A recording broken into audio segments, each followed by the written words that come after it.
High news আপনাদের সকলকে স্বাগত। আমি শ্রীপর্ণা রয়েছে আপনাদের সঙ্গে। শুরু করছি আজকে নিউজ টুডে। বুধবার হুগলি ত্রিবেণীর কুম্ভ মেলায় উপস্থিত হয়েছিলেন রচনা বন্দ্যোপাধ্যায়। পরনে ছিল সবুজ শাড়ি, বললেন হুগলি আমার জায়গা।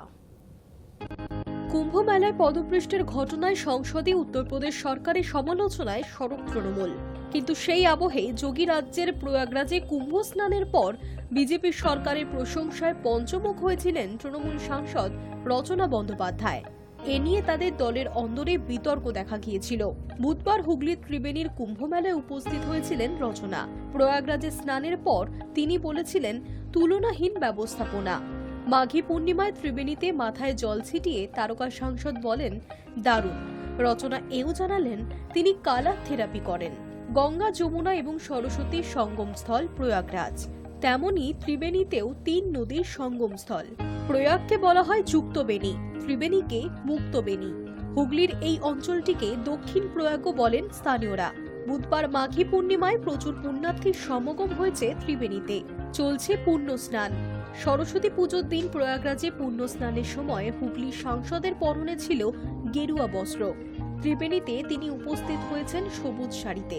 হাসতে হাসতে বললেন ভীষণ ভালো লাগছে, হুগলি আমার জায়গা। প্রয়াগরাজে দেখলাম দুর্দান্ত ব্যাপার, এখানেও দুর্দান্ত ব্যাপার। প্রয়াগরাজ এখন সারা ভারতবর্ষের মানুষ সেখানে গিয়ে উপস্থিত হয়েছে, বিদেশ থেকে মানুষ এসে উপস্থিত হয়েছে। আমাদের জেলার মানুষের যে এত ভালোবাসা, ঠাকুরের প্রতি ভক্তি, কুম্ভস্থানের জন্য তারা যে এত আগ্রহী, এইটা থেকে সব থেকে ভালো লাগছে। এবং এত সুন্দরভাবে আয়োজন করা হয়েছে, ব্যবস্থাপনা অসাধারণ। এখানে আজকে বুধবার বলে শুনছি, আমি কালার থেরাপি করি, আমি বুধবার বলে আজ শুনছি। বুধবার আবার উত্তরপ্রদেশে কুম্ভ মেলা দর্শনের অভিজ্ঞতা জানিয়েছেন তৃণমূল সাংসদ। তিনি জানিয়েছেন সরস্বতী পুজোর দিন ভিড় হবে বলে আমাকে যেতে বারণ করেছিল। আমি বলেছিলাম সরস্বতী পুজোর দিনই স্নান করব। তিনি আরো বলেন ওখানে খুব ভালো ব্যবস্থাপনা ছিল, অনেকটা দূরে গাড়ি রেখে পায়ে হেঁটে যেতে হয়েছিল। আগে যখন দুর্ঘটনা হয়েছিল তখন হয়তো সেই ব্যবস্থা ছিল না, তবে আমি যেদিন গিয়েছি সেদিন খুব ভালো দেখেছি। উল্লেখ্য বঙ্গীয় ত্রিবেণী কুম্ভস্নান মহোৎসব। হুগলি ত্রিবেণী ঘাট যেন মিনি কুম্ভ। মাঘী পূর্ণিমা তিথিতে সেখানেও পুণ্য স্নানের জন্য ভিড় হয়েছে। পুণ্য স্নান উপলক্ষে আঁটোসাঁটো নিরাপত্তা, চলছে পুলিশি নজরদারি। মাঘী পূর্ণিমায় গঙ্গাসাগরেও পুণ্য স্নান করছেন হাজার হাজার পুণ্যার্থী। High news network. ভারতে বিনিয়োগের সেরা সময় এটাই, ম্যাকর দেশে শিল্পোদ্যোগীদের জন্য বার্তা মোদির। আর কি বললেন? এটাই ভারতে বিনিয়োগের সঠিক সময়। বিশ্বের তাবড় শিল্পোদ্যোগী, বিনিয়োগকারী তথা শিল্প সংস্থাকে ভারতে আসার আহ্বান জানিয়ে এই বার্তায় দিলেন প্রধানমন্ত্রী নরেন্দ্র মোদী। প্যারিসে 14তম ভারত ফ্রান্স সিইও ফোরামে মোদী জানান ভারতের শিল্পক্ষেত্রে বিনিয়োগের জন্য সমস্ত সুবিধা এবং আয়োজন করা হয়েছে। এখন সকলের প্রগতি ভারতের অগ্রগতির সঙ্গে জড়িত। উদাহরণ হিসাবে ভারতের বিমান পরিবহন ক্ষেত্রের কথা তুলে ধরেন প্রধানমন্ত্রী মোদী।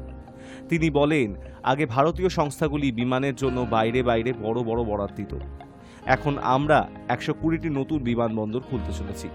তাহলে ভাবুন ওই ক্ষেত্রে ভবিষ্যৎ কতটা সম্ভাবনাময়। সোমবার দুদিনের সফরে ফ্রান্সে পৌঁছন মোদী। মঙ্গলবার তিনি এআই সম্মেলনে যোগ দেন। সেখানে কৃত্রিম বুদ্ধিমত্তার ভালো খারাপ দিকগুলি তুলে ধরেন। মোদী জানিয়েছেন লক্ষ লক্ষ মানুষের জীবন বদলে দিতে পারে কৃত্রিম বুদ্ধিমত্তা। প্যারিসে 14তম ভারত ফ্রান্স সিইও ফোরামে প্রধানমন্ত্রী জানান 2047 সালের মধ্যে বিকশিত ভারতের লক্ষ্যে এগিয়ে চলেছে দেশ। ভারতে বিনিয়োগের জন্য এটাই সবচেয়ে ভালো সময়।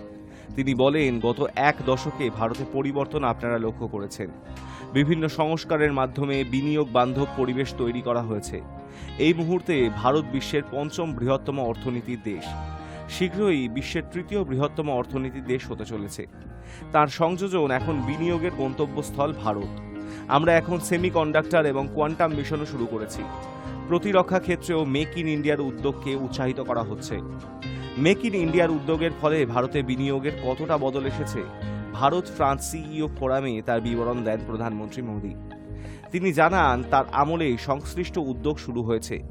কৃত্রিম বুদ্ধিমত্তা, মহাকাশ গবেষণায় ভারতের সাফল্যের কথাও তুলে ধরেন তিনি।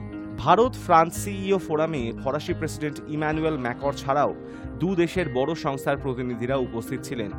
ফরাসি প্রেসিডেন্টের প্রশংসায় প্রধানমন্ত্রী বলেন ওর সঙ্গে এক মঞ্চে থাকতে পারাটা আমার কাছে আনন্দের। গত 2 বছরে এটি আমাদের 6ষ্ঠ সাক্ষাৎ। গত বছর ভারতের সাধারণতন্ত্র দিবসে প্রধান অতিথি ছিলেন প্রেসিডেন্ট ম্যাকর।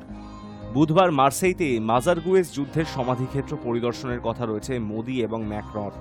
যুদ্ধের শহীদ ভারতীয় সৈন্যদের প্রতি শ্রদ্ধা জানাবেন প্রধানমন্ত্রী নরেন্দ্র মোদি। দু দেশের রাষ্ট্রপ্রধানের মধ্যে পারমাণবিক শক্তি নিয়ে আলোচনারও সম্ভাবনা রয়েছে। High news network. উদ্বোধনের পর বছর ঘুরতে না ঘুরতেই ভেঙে পড়ল উত্তর সিকিমের সংকোলাং সেতু, আটকে পর্যটকেরা। তৈরির 1 বছরও হয়নি, তার মধ্যেই উত্তর সিকিমে তিস্তা নদীর ওপরে নির্মিত বেইলি ব্রিজ ভেঙে গেল মঙ্গলবার। একটি মাল বোঝাই লরি পার হওয়ার সময় সংকলং সেতুতে বিপত্তি ঘটেছে। 60 মিটার দীর্ঘ ওই সেতু ভেঙে পড়ায় অসুবিধায় পড়েছেন প্রচুর মানুষ। লাচেং এবং লাচুনের মধ্যে যোগাযোগ ব্যবস্থা কার্যত বিচ্ছিন্ন হয়ে গিয়েছে। আটকে পড়েছেন অনেক পর্যটকও। তাদের ঘুরপথে যাতায়াতের ব্যবস্থা করা হয়েছে বলেই খবর। সিকিম সরকারের তরফে একটি বিবৃতিতে বলা হয়েছে, সেতু ভেঙে যাওয়ায় মঙ্গন এবং আপার জঙ্গু এলাকায় যানজট শুরু হয়েছে। তিস্তার ওপর তৈরি পুরনো সেতু ভেঙে যায় গত বছরের জুন মাসে। ওই সময় অতিবৃষ্টিতে বিধ্বস্ত হয় উত্তর সিকিমের বিস্তীর্ণ এলাকা। সে সময় যুদ্ধকালীন তৎপরতায় সেনার সহযোগিতায় তৈরি হয় বেইলি ব্রিজ। সেনার বর্ডার রোড অর্গানাইজেশনের সেতুটি যান চলাচলের জন্য খুলে দেওয়া হয় চলতি বছরে। গত 1 জানুয়ারি থেকে শুরু হয় যান চলাচল, কিন্তু যান চলাচলের 1.5 মাস কাটতে না কাটতে বিপত্তি। স্থানীয় সূত্রে খবর, মঙ্গলবার একটি লরি যাচ্ছিল বেইলি ব্রিজের ওপর দিয়ে, তখনই ভেঙে যায় সেতুটি। যদিও দুর্ঘটনায় হতাহতের কোনো খবর মেলেনি। লরিটি সেতুর ওপারে পৌঁছে গিয়েছিল, কিন্তু তারপর থেকেই সমস্যা শুরু। উত্তর সিকিমে যারা ভ্রমণে গিয়েছেন তাদের অনেকেই চিন্তা পড়েছেন। স্থানীয়রা জানাচ্ছেন, গত বর্ষায় সংশ্লিষ্ট সেতুটি ক্ষতিগ্রস্ত হওয়ার কারণে অনেক দিন যোগাযোগ ব্যবস্থা বিঘ্নিত ছিল। যদিও সেনা তৎপরতার সঙ্গে দিন 3 মধ্যেই বেইলি ব্রিজটি তৈরি করে ফেলেছিল। মালবাহী লরি যাওয়ার সময় ওই সেতুও ভেঙে পড়ে। পরবর্তী নির্দেশিকা জারি না হওয়া পর্যন্ত ওই এলাকার সমস্ত গাড়ি চালক এবং পথচারীদের সংকলং রুট এড়িয়ে যেতে বলেছে প্রশাসন। এখন মঙ্গন জম্বু থেকে চুংথাং যাতায়াতের জন্য ঘুরপথ ব্যবহার করতে হবে। এর আগে 2023 সালে বৃষ্টি এবং তিস্তায় হরপা বানে সংকলং বেইলি ব্রিজ ক্ষতিগ্রস্ত হয়েছিল। High news network. মোক্ষের খোঁজে ধন কুবেরও, মহাকুম্ভে পূর্ণ স্নানে ডুব দিলেন মুকেশ আম্বানির পরিবার। মহাকুম্ভে পুণ্যস্নান এখন ট্রেন্ড। সাধারণত সন্ন্যাসীদের পাশাপাশি প্রধানমন্ত্রী নরেন্দ্র মোদী থেকে দ্রৌপদী মুর্মু, তারকা অভিনেতা, শিল্পপতি কাকে দেখা যায়নি ত্রিবেণী সঙ্গমে ডুব দিতে? এবার সেই তালিকায় যুক্ত হলেন ধনকুবের শিল্পপতি রিলায়েন্স ইন্ডাস্ট্রির চেয়ারম্যান মুকেশ আম্বানি। অবশ্য একা যাননি তিনি। মঙ্গলবার 11 ফেব্রুয়ারি মোক্ষে ডুব দিলেন আম্বানির পরিবারও। এই দিন বিশেষ বিমানে প্রয়াগরাজে পৌঁছান আম্বানির পরিবার। এরপর নিরাপত্তার ঘেরাটোপে ত্রিবেণী সঙ্গমে স্নান করেন তারা। 144 বছরের মহাকুম্ভে পুণ্যের ডুব দেন মুকেশ। তার মা কোকিলাবায়ন, 2 ছেলে অনন্ত এবং আকাশ। সঙ্গে ছিলেন আকাশের স্ত্রী শ্লোকা মেহতা। আকাশ ও শ্লোকার 2 সন্তান পৃথ্বী ও বেদাও ছিলেন। কোকিলাবায়নের 2 মেয়েও ছিলেন পারিবারিক এই যাত্রায়। এদিন কড়া নিরাপত্তায় আরিয়াল ঘাটে পৌঁছান আম্বানির পরিবার। এরপর ত্রিবেণী সঙ্গমে স্নান করেন তারা। মুকেশ, আকাশ ও আনন্দ সকলের পরনে ছিল দেশীয় পোশাক। গত মাসে মুকেশের ছোট ভাই অনিল আম্বানি ও তার অভিনেত্রী স্ত্রী টিনা আম্বানি মহাকুম্ভের পুণ্য স্নান করেন। উল্লেখ্য, 12 ফেব্রুয়ারি বুধবার মাঘী পূর্ণিমা স্নান। সেই সূত্রেই ভিড় বাড়ছে। যোগী প্রশাসনের তরফে জানানো হয়েছে, বুধবার লক্ষ লক্ষ মানুষের ভিড় জমা হবে সঙ্গমে। ইতিমধ্যে ভিড় সামলাতে একগুচ্ছ নির্দেশিকা জারি করেছেন উত্তরপ্রদেশের মুখ্যমন্ত্রী Yogi Adityanath. Hi news network. বুধবার মহাকুম্ভে মাঘী পূর্ণিমার মহেন্দ্রক্ষণে উত্তরপ্রদেশের প্রয়াগরাজে ডুব দিতে লক্ষ লক্ষ পুণ্যার্থীদের ভিড়। সময় যত গড়াচ্ছে সেই সংখ্যা লাফিয়ে লাফিয়ে বাড়ছে বলে খবর। পুণ্য স্নানের আগে ড্রোন উড়িয়ে চলছে নজরদারি। বুধবার মহাকুম্ভে মাঘী পূর্ণিমায় মহেন্দ্রক্ষণে উত্তরপ্রদেশের প্রয়াগরাজে ডুব দিতে লক্ষ লক্ষ পুণ্যার্থীদের ভিড়। সময় যত গড়াচ্ছে সেই সংখ্যা লাফিয়ে লাফিয়ে বাড়ছে বলে খবর। জানা যাচ্ছে, পরিস্থিতি সামাল দিতে বর্তমানে মাথা খারাপ হওয়ার জোগাড় যোগী আদিত্যনাথ সরকারের। উল্লেখ্য, অমৃত স্নানের সময় শুরুর আগে থেকেই সেখানে ভিড় জমিয়েছেন দেশের বিভিন্ন প্রান্তের মানুষ।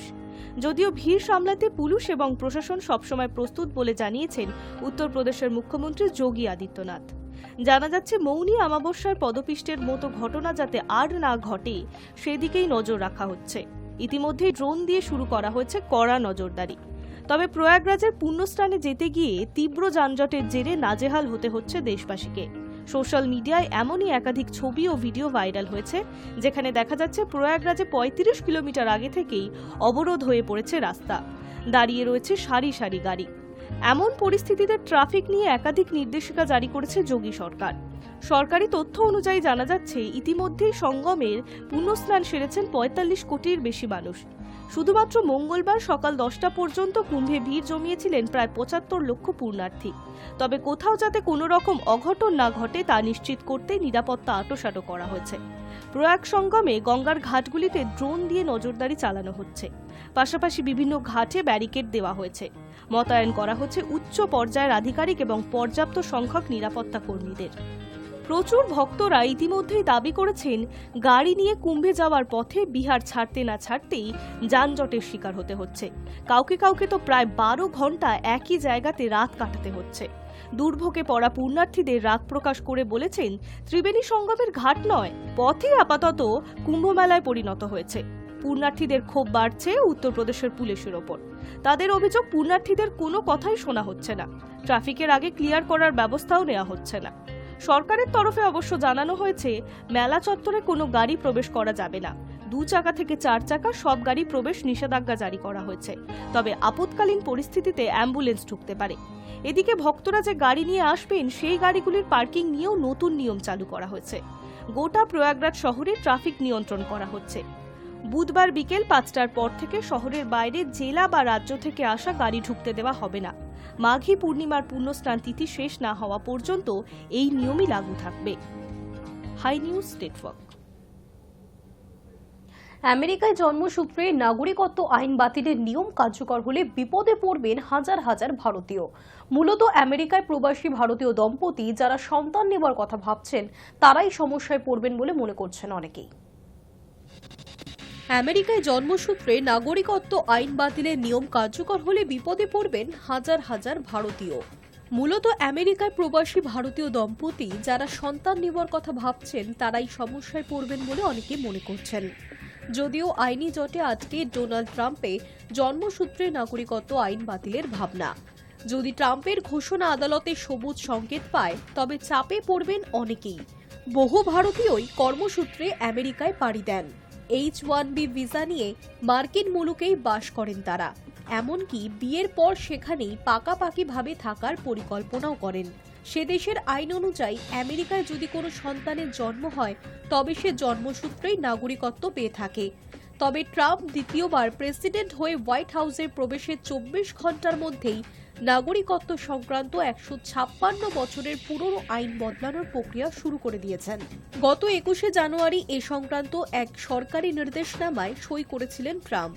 কিন্তু তারপরেই বিষয়টি যায় আদালতে। অক্ষয় পাইস নামের এক ভারতীয় ইঞ্জিনিয়ার স্ত্রী নেহাকে নিয়ে ক্যালিফোর্নিয়ায় থাকেন। তার স্ত্রী সন্তান সম্ভবা, কিন্তু ট্রাম্পের ঘোষণার পর থেকেই চিন্তায় পড়েছেন তারা। অনেক দম্পতি চাইছেন নতুন নিয়ম কার্যকর হওয়ার আগেই সন্তানের জন্মের। অন্তঃসত্ত্বা মহিলারা ঝুঁকছেন অস্ত্রোপচারের মাধ্যমেই সন্তান প্রসবের দিকে। জন্মসূত্রে নাগরিকত্ব ছাড়াও H-1B ভিসা ধারণকারী সন্তানরাও আইনি অনিশ্চয়তার মধ্যে পড়তে পারেন বলে অনেকে মনে করছেন। আমেরিকায় দ্বিতীয় বৃহত্তম অভিবাসী গোষ্ঠী হচ্ছে ভারতীয়। আমেরিকায় 5 লক্ষেরও বেশি লোকের কাছে অনভিবাসী ভিসা রয়েছে। নতুন নিয়ম কার্যকর হলে তারা বিপদে পড়তে পারেন। নতুন নিয়মের অধীনে অনভিবাসী ভিসা ধারণকারীদের সন্তান আমেরিকায় জন্ম নিলেও নাগরিকত্ব পাবে না। প্রসঙ্গত, আমেরিকার আইনে জন্মসূত্রের নাগরিকত্বকে বলা হয় জুস সোলি, যার অর্থ মাটির অধিকার। যুক্তরাষ্ট্রের সংবিধানে বলা হয়েছে, সেখানে জন্ম নেওয়া প্রত্যেকটি শিশুকে স্বাভাবিকভাবে নাগরিকত্ব দেওয়া হবে। সেই শিশুর মা বাবা অন্য দেশের নাগরিক হলেও সে জন্মসূত্রে আমেরিকার নাগরিকত্ব পাবে। 1868 সালে 14তম সংশোধনীতে এই জন্মসূত্রে নাগরিকত্বের বিষয়টিকে আমেরিকার সংবিধানের অন্তর্ভুক্ত করা হয়েছিল। ভোটের প্রচারে ট্রাম্প বারে বারেই দাবি করেছিলেন, জন্মসূত্রে নাগরিকত্ব দেওয়ার জন্যই দেশে অভিবাসী সমস্যা বাড়ছে। অবৈধ অভিবাসীদের সন্তান আমেরিকায় জন্ম নিলেও যাতে নাগরিকত্ব না পায় তা নিশ্চিত করতেই সক্রিয় হয়েছিলেন Trump. High news network. Rehab করেছেন, স্ক্যানের রিপোর্টও ঠিকঠাক, তবে কার জন্য বাদ বুমরা, প্রকাশ্যে আসল তথ্য। চ্যাম্পিয়ন্স ট্রফিতে খেলা হচ্ছে না জসপ্রীত বুমরাহ। মঙ্গলবার রাতেই সরকারিভাবে সে কথা জানিয়ে দিয়েছেন বিসিসিআই। পিঠের চোটের কারণে ছিটকে গিয়েছে বুমরাহ।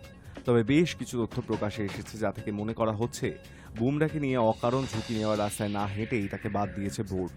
সেই সিদ্ধান্ত নিয়েছে নির্বাচক প্রধান অজিত আগারকারি। বোর্ডের এক কর্তা সংবাদ সংস্থাকে বলেছেন, বুমরাকে 5 সপ্তাহ বিশ্রাম নিতে বলা হয়েছিল। তারপর এনসিএতে ওর রিহ্যাব হয় স্ট্রেংথ ও কন্ডিশনিং প্রশিক্ষক রজনীকান্ত এবং ফিজিও তুলসীর অধীনে। এনসিএর প্রধান চিকিৎসক নীতিন প্যাটেল যে রিপোর্ট পাঠিয়েছে তাতে পরিষ্কার করে বলা হয়েছে বুমরার রিহ্যাব সফলভাবে শেষ হয়েছে। ওর স্ক্যানের রিপোর্টও ঠিকঠাক আছে।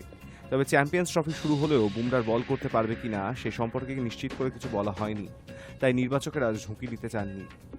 ওই কর্তা আরও বলেছেন, নীতিন বল ঠেলে দিয়েছিলেন নির্বাচক প্রধান অজিত আগারকারের কোর্টে। কেউ চাইবেন না প্রচণ্ড সাহস দেখিয়ে আনফিট একজন ক্রিকেটারকে চ্যাম্পিয়ন্স ট্রফির দলে রাখতে। যদি চিকিৎসক দল পুরোপুরিভাবে সবুজ সংকেত না দেয় তাহলে নির্বাচক কমিটির কী বা করার থাকতে পারে।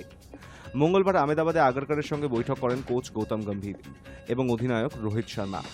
আনফিট বুমরাকে চ্যাম্পিয়ন্স ট্রফিতে নিয়ে যাওয়া হবে কিনা সে নিয়ে আলোচনা হয়।